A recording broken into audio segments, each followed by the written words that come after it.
previous lecture, I talked about the history and the origins of the femboy, and the lecture before that talked about the axiom of femboyology. Now today, we will make history by axiomatizing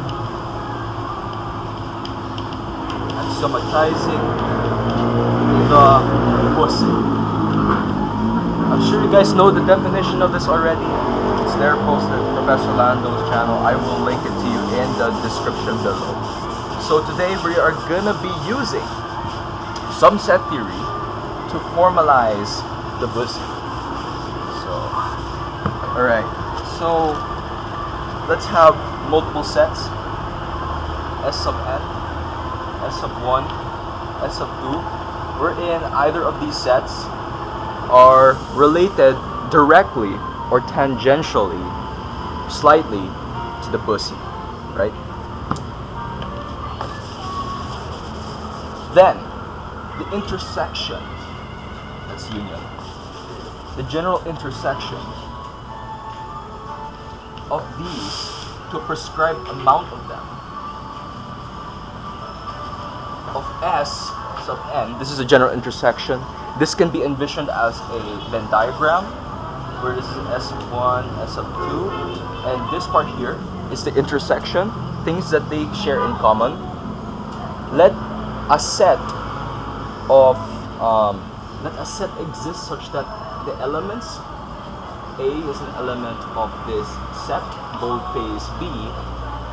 A, since it's an element of that, A is an element of this intersection. We will denote this set boldface B to be the Bussy set, and it contains A, B, C elements such that A, B, C are elements of that general intersection we stated a while ago. 1, 2, J, S sub n. This is the fundamental definition of the Bussy set. And so, continuing, there are certain restrictions that we need to apply, things I need to discuss in order to rigorize it some more.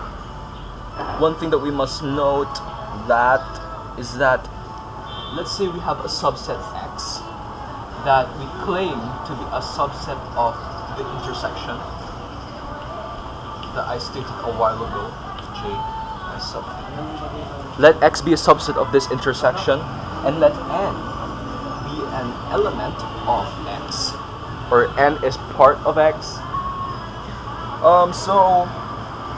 N is part of X, right? But if N, right, let's say for J equals 2, we have an intersection of S sub 1 and S sub 2, intersection of S sub 1 and S sub 2. If N is an element of S sub 1 and N is an element of S sub 2, this relation holds. X is a subset of this, and thus X is a subset of the Bussy set. But if one of these values, if N is not an element of one of these guys, if we say that N is an element of S sub 1, the first set that contains everything that is related, or some topics that are related to the Bussy, but it is not an element of this second set, which is tangential or directly related to the concept of Bussy, then this relation fails and X disqualifies as a subset.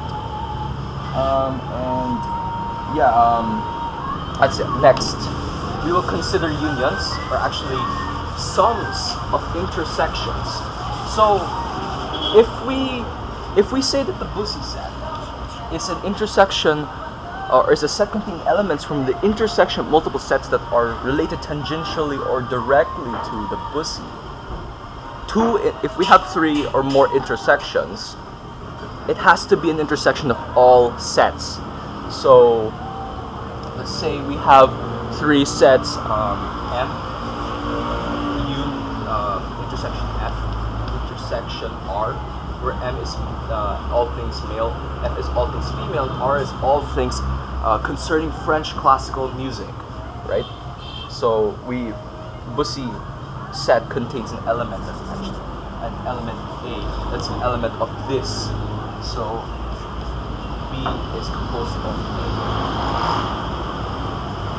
But if A is an element of just the intersection of M and F, then A is not an element of B. Right? And so this intersection here is not an element of B. It's not an element of the Bussy set. Okay? Got that? And likewise, the sum of multiple intersections is not a part of the Bussy set. So I'm just write that formally here. So sum n equals 1 to j of two intersections Sn intersect Sn plus 1 is not an element of the Bussy set. So that's not part. Because this is due to the fact that what I said a while ago is that it must be a general intersection. Because this sum of S of n intersect S of n plus 1 is not equal to the general intersection itself. N equals 1 to j of S of n. These two are not equal, so therefore this should not be part of the Bussy set. Alright, so next we need to consider an element. Let's name it n. Let's name that element n, such that n is an element of one intersection, but n is not an element of a separate intersection. This means that n is part of this intersection, or the things that are common between these two sets, but n is not part of the things that are common between these two sets. What we can conclude here is that n is not a part of the Bussy set, because the Bussy set only primarily consists of elements that are part of the general intersection. So if we have another one, T, that's an element of the intersection of all these guys, intersect S2, intersect S3, then T is an element of the Bussy set. Makes sense, doesn't it? It's like saying, hey, I'm part of this group, right, that shares some members with this other group, but I'm not part of that other group. So I'm not part of the group that includes all groups that have, that includes the members that are part of all groups, right? If you're in school or something, and your school has a wacky system. So this is saying that you are not part of that group that contains all students from other groups. I mean, the students that are part of other groups, right? Because you belong to a group, or into a group of students that belong to two groups, but not all groups. Alright? So that's that. Because the Bussy set, as I have mentioned many times already, only contains elements that are part of all the sets involved. So they share all the common things these sets contain are the only elements of the Bussy set. Okay? I got that. I just missed the erases because I'm writing before. Next, lastly, let's consider a set I that we assume to be a subset or a small group from the intersection between M and F, the previous example. And let's say that we have two elements, H and G. H denote homosexuality and G denote gender fluidity.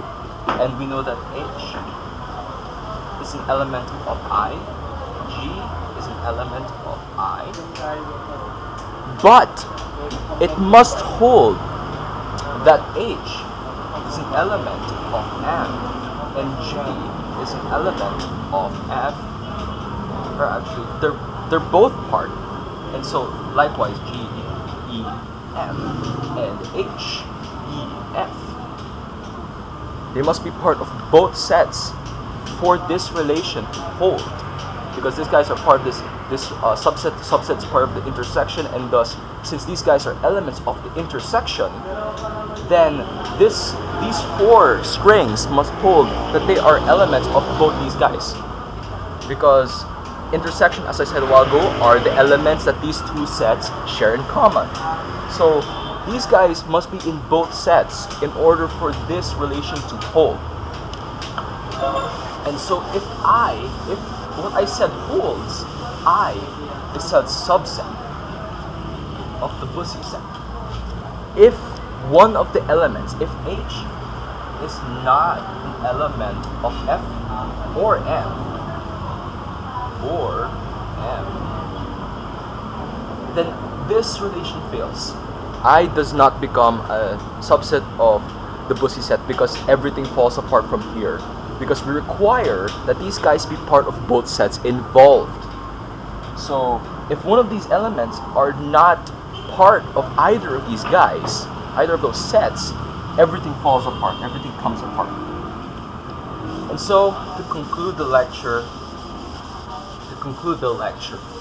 I would like to say or note that no union between any two sets can be part of the Bussy set. So this is because there's gonna be that one element that has no absolute relation to the concept of the Bussy. So I'll write it down here. Any union and equals 1 to J prescribed quantity S of n is not a subset if it's a set of B, and so, or any union equals 1 to J of S of n is not an element of B if we're only given one thing. Not, never, and likewise with their sums. Any sum would not be an element of these guys. So if we add 2 unions or 3 unions together, they would still not be part of the Bussy set, because it requires us that it must be common. Because if we say the union of everything, this includes things that are not common among all things. So we will be presented with a contradiction. Because let's assume an element A, it's part of one set, let's say M, but if it's not part of another set, then from a while ago, we know that the subset it's part of is not part of the Bussy set. So therefore, this here holds. This fact holds. No union part. And it's also based on the primary notion that we cannot include topics that are not at all related to the Bussy into the Bussy set.